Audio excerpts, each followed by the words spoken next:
3 things your neighbors will do in the first 24 hours of a blackout. You're not ready. Listen, when the power goes out, and I'm not saying if anymore, I'm saying when, the first 24 hours are going to tell you everything you need to know about your neighborhood. And I mean everything, not just how prepared you are, but how prepared everyone around you is. And that matters way more than most people realize. See, there's this thing that happens when the grid fails. It's predictable, it's documented. We've seen it play out dozens of times, during Hurricane Maria in Puerto Rico, during the 2003 Northeast blackout, during Winter Storm Uri in Texas. Every single time, your neighbors follow the same pattern. 3 specific behaviors emerge in that critical first 24 hours. And most people don't prepare for how that's going to affect them. They prepare for the blackout, but they don't prepare for the people around them during the blackout. That's where the real vulnerability lives. I want to walk you through what's actually going to happen. Not to scare you, not to doom post about it, but because if you know what's coming, you can prepare for it. And preparation isn't about being paranoid. It's about being ready. The first thing, your neighbors are going to panic. Spend their way into desperation. The moment the power goes out, there's this window, maybe 2 hours, maybe 3, where people still think it's temporary. The lights will come back on. The grid will recover. The system will fix itself. They've been trained to believe this, and in most cases they're right. Outages do resolve quickly, but in their mind they're not calculating for the scenario where it doesn't. Here's what happens during that window. Your neighbors who didn't prepare, and statistically, that's going to be most of them, they're going to move fast. They're going to head to the grocery store, to the gas station, to the pharmacy, to anywhere that still has power and goods to sell. And they're going to buy, frantically, without strategy, without thinking about what actually makes sense. I've watched this happen. I was in Austin during Winter Storm Uri in 2021. The city lost power. Within an hour, grocery stores were mobbed. Not calm crowds, panicked crowds. And here's what blew my mind. People weren't buying systematically. They weren't making lists. They were grabbing whatever was within arm's reach: milk, bread, energy drinks, anything that looked valuable or necessary. By hour 4, the shelves weren't organized anymore. They were stripped. And this matters to you for a specific reason. The moment your neighbors realize the outage might last longer than they thought, and you'll see this shift happen around hour 6 or 8, they're going to become desperate. And desperate people make decisions that affect you. They're going to try to leave the neighborhood. They're going to look for gas. They're going to ask for help. And if you've got supplies visible in your home, or if you've got a generator running, or if word spreads that you're prepared, that's going to create a situation you're not emotionally ready to handle. I'm not saying this to make you paranoid. I'm saying this because it's predictable. And the predictable part is what you can actually prepare for. The smart move here is counterintuitive. Most preparedness content tells you to stock up silently. Keep quiet about what you have. But what they don't talk about is what happens when your neighbor is thirsty or their kid is hungry. What happens when they've realized the outage is real and they're in survival mode? You're going to feel pressure, social pressure. The pressure of knowing someone nearby is suffering. And if you haven't thought through that scenario in advance, you're going to make reactive decisions that compromise your own family's security. What you need to do is this: have a separate small stockpile that you're willing to share, not your primary supplies. A smaller amount of shelf-stable food, some water, basic first aid. Just enough that if your neighbor asks if a kid nearby needs help, you can help without decimating your own reserves. This sounds simple, but almost nobody does it. Most people either hoard everything and feel guilty, or they give away their own supplies and end up short themselves. The other part is communication. In that first 24 hours, there's going to be a lot of confusion about how long this will last. Local news might be offline. Cell networks might be overloaded. Information is going to be scarce and contradictory. Your neighbors are going to be desperate for any credible information. If you've got a battery-powered radio, if you've got information, if you can be the person who knows what's actually happening, that becomes incredibly valuable, and it gives you credibility when they come to ask if you can help. This isn't about being a savior. It's about managing the human dynamics in a crisis. The panic-spend phase is the most chaotic phase. If you understand it's coming, you can stay calmer than the people around you, and calm people make better decisions. The second thing, your neighbors are going to turn to you for resources. They assume you have about 12 to 18 hours into the blackout. The panic phase starts to cool. Not because things are better, because acceptance sets in. People realize the outage is lasting.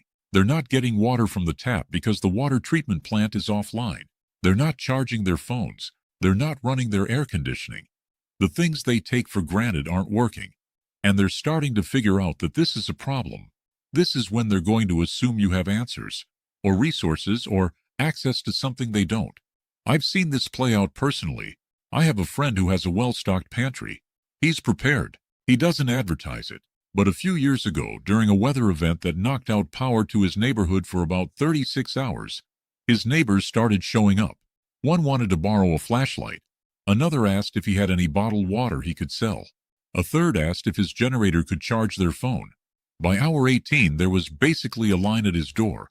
Now, the important thing to understand here is that these aren't bad people.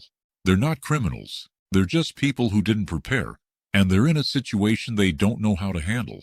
But from a practical standpoint, what's happening is that your home becomes a resource node, whether you want it to or not.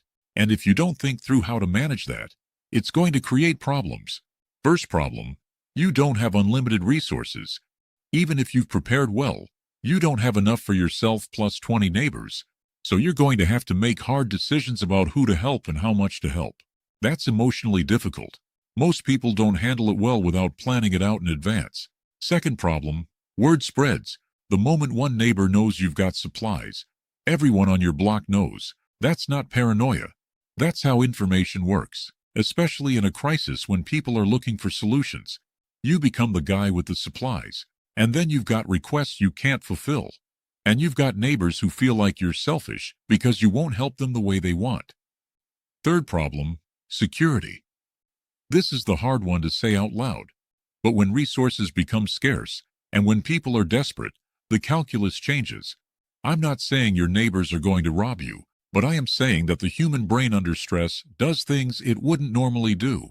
And if you're visibly the only source of necessary resources, food, water, power, you become a target. Not intentionally, but practically. So here's what you do. First, you establish boundaries early.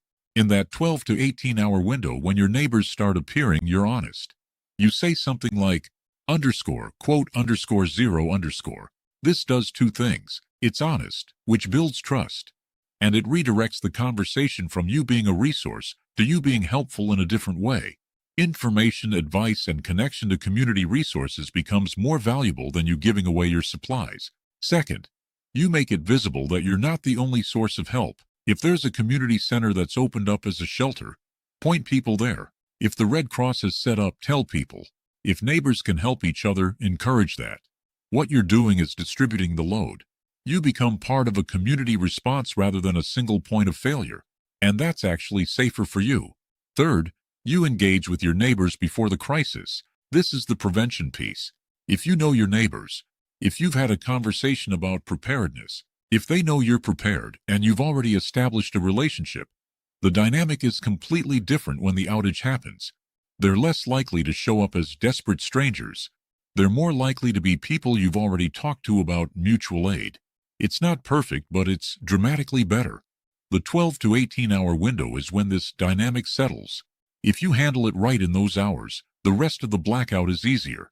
If you don't, you're managing crisis plus social conflict for days. The third thing, your neighbors are going to become an information network, whether you like it or not. By hour 24, something has shifted. The panic is gone. The desperation is still there, but people have started to adapt. They figured out that the power's not coming back immediately. They're finding ways to cope, and they're starting to talk. A lot. Your neighborhood becomes a communication network. It's not a formal network, it's organic. But it's real. People are gathering, checking on each other, sharing information, trying to figure out what's happening and what comes next. And here's the thing.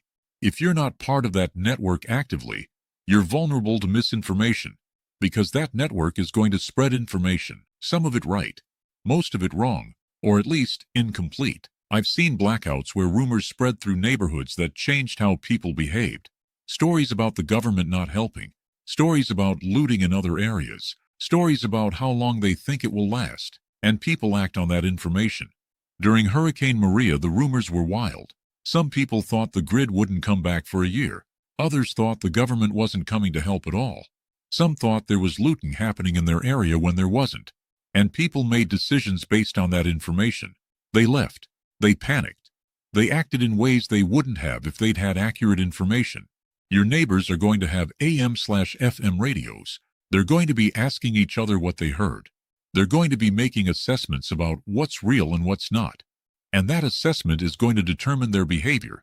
And their behavior is going to affect your neighborhood's collective security and stability. So here's what you do. You become part of that network, but actively. You get a battery-powered or hand-crank radio before the blackout happens. You listen to actual news sources. You know what's real. And when your neighbors are gathering and talking, you share information, not speculation, not rumors, actual news. This does something crucial. It makes you credible.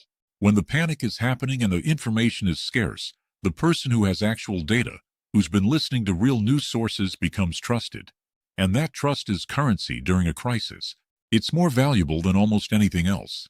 But here's the thing most people don't prepare for. That trust comes with responsibility.